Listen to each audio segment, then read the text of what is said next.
At yun mga kabes, ikot na tayo ng pag-a-apply ng roof guard Baguio Green.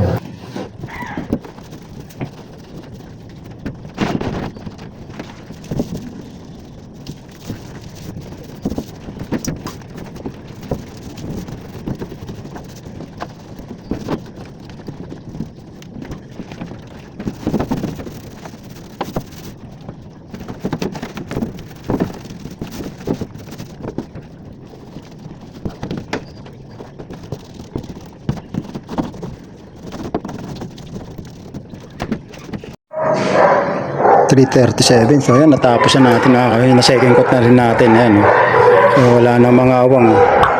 Nice! Ang ginawan ko ng paraan, pinagtutupi ko na lang yan mga ka-basic. Tapos binungkasil. Ayun. Sa harap naman tayo, sa harapan naman bukas.